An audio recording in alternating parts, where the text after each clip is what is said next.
Now, railway men. In Red Dead Redemption 2, Arthur Morgan and his gang pull off daring train robberies, ambushing locomotives, looting safes, and making quick getaways. But did real-life outlaws actually do this? Or is it just Hollywood fantasy? We're living. Look at me. We're living. Even you. Today, we're diving deep into history to uncover the truth behind Old West train heists. How did real outlaws stop these iron beasts? How much money did they actually steal? Let's break down fact from fiction and see if Rockstar truly captured the danger and excitement of train robberies, or if they took a few creative liberties along the way.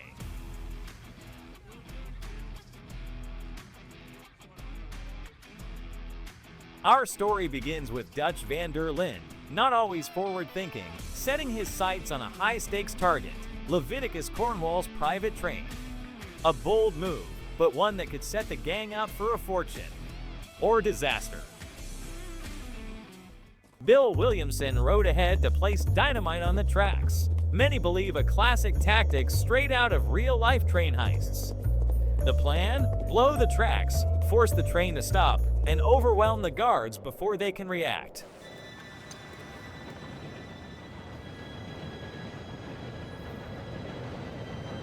Gentlemen, it's time. Good luck, all of you. You all know what to do.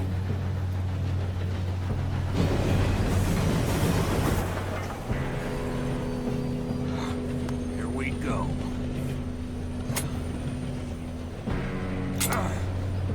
Shit! No! What? God!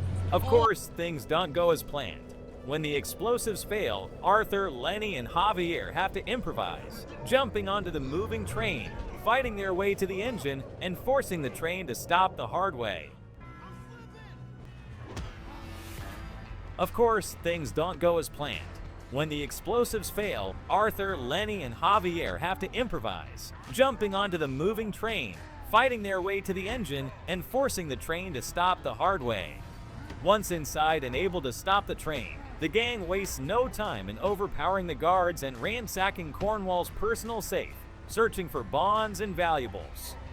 But interestingly, unlike many Wild West legends, they don't take everything and run. Dutch, ever the showman, lets Arthur decide the fate of the surviving vegan crew. What did you find? These bonds. They worth anything? Oh, sure. Bearer bonds. I think we can probably sell these pretty easily. Well done. Now, would you get rid of all of this? The train? This heist is one of Red Dead Redemption 2's most thrilling moments. But how much of it reflects real train robberies? Were outlaws really this organized? Just make sure they don't send no folk after us. Okay. So, how close was the van der Linde gang's train robbery to the real thing? Well, let's just say Rockstar got some things right, but also took a few creative liberties. In Red Dead Redemption 2, Arthur and the gang tried to stop the train with dynamite, a tactic that seems logical but was actually pretty rare. Real outlaws usually had simpler methods. The most common? They'd force train crews to stop by placing obstacles on the tracks, like logs or rocks, or by signaling the train to stop at a fake water refill station. The very first documented U.S. train robbery was in 1866, when the Reno Gang simply boarded a train in Indiana while it was stopped at a station. No dynamite, no horseback chase, just a quiet, calculated heist.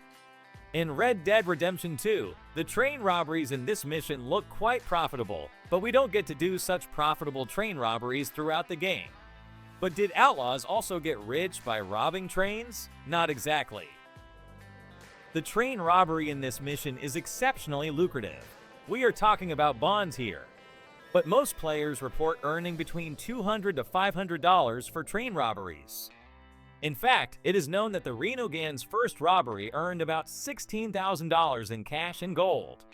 Of course, in reality, no such valuable bonds are captured.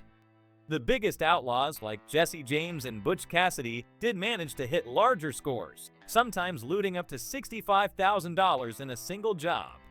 But these were exceptions, not the rule.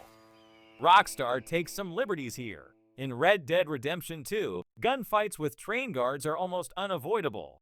But in reality, most train robbers avoided violence whenever possible.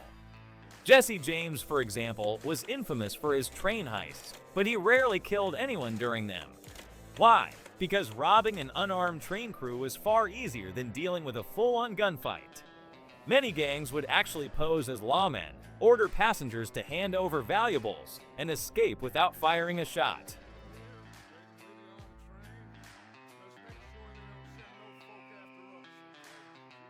That being said, not every train heist was bloodless. In the 1899 Wilcox train robbery, Butch Cassidy's gang did exchange gunfire with lawmen, but even then, their goal was always to escape, not start a massacre. Okay, get on the train, quick, all of you. Any bright ideas, I kill all three of you, so behave. After robbing a train in Red Dead Redemption 2, Arthur and the gang ride off into the woods and lay low. And guess what? That part is actually pretty accurate. Most train robbers had pre-planned escape routes. Jesse James and his gang would split up immediately, making it harder for lawmen to track them. Butch Cassidy's wild bunch, on the other hand, used relay stations, swapping exhausted horses for fresh ones along the way. So while Red Dead Redemption 2 gets a lot of details right, the tactics, the gang structure, the feeling of a high-risk heist, it also cranks up the action for dramatic effect. But how much did Rockstar actually nail, and what did they exaggerate for gameplay? Let's break it down in our next section. Did Rockstar get it right? Now that we've broken down the reality of Old West train robberies, it's time to put Red Dead Redemption 2 to the test. How historically accurate is Rockstar's take on train heists? Dynamite? Not the most common method, but real outlaws did derail trains on rare occasions. Most, however, relied on simpler tactics, placing obstacles on the tracks or forcing the engineer to stop at gunpoint. Rockstar takes a bit of creative liberty here, but overall, it's still within the realm of possibility. In the game, train robberies yield close to the real thing. Yes, outlaws like Jesse James and Butch Cassidy sometimes stole larger sums than usual, sometimes as much as $65,000, but most train robberies only amounted to a few $1,000s and were usually split among the entire gang, so the game's approach to train looting is very close to reality. Here's where Red Dead Redemption 2 leans more into Hollywood than history. In reality, train robbers didn't want shootouts, they wanted quick, easy money. Most heists were non-violent, with gangs intimidating train crews rather than killing them. Rockstar amps up the action for gameplay reasons, which makes sense, but historically, it's a bit over the top. Escaping into the wilderness? Absolutely realistic. Outlaws like Jesse James and Butch Cassidy plan their routes carefully, using relay stations with fresh horses or splitting up to confuse lawmen. So, how well did Rockstar recreate real train robberies? The feel of a high-risk, high-reward heist is spot on, but the game exaggerates the loot, the action, and the law's response for dramatic effect. That's not a bad thing, after all. This is a video game. But if you were hoping for a 100% realistic Wild West experience, let's just say, you might want to leave the dynamite at home. At the end of the day, Red Dead Redemption 2 does what it does best in the game. It brings history to life while keeping it fun. But what do you think? Did Rockstar get it right? Let us know in the comments. Still, that's what makes Red Dead Redemption 2 so great. It blends history with entertainment in a way that keeps us hooked. And honestly, would the game be as fun if you just walked onto a train, scared the crew, and walked off with a few $100s? Probably not. Now it's your turn. What's your favorite heist in Red Dead Redemption 2? Do you think Rockstar nailed the realism, or did they go too far with the action? Let's talk in the comments. And if you enjoyed this breakdown, make sure to like this video and subscribe for more gaming analysis and deep dives. Until next time, keep your guns holstered, your horses fed, and remember, not every legend is what it seems.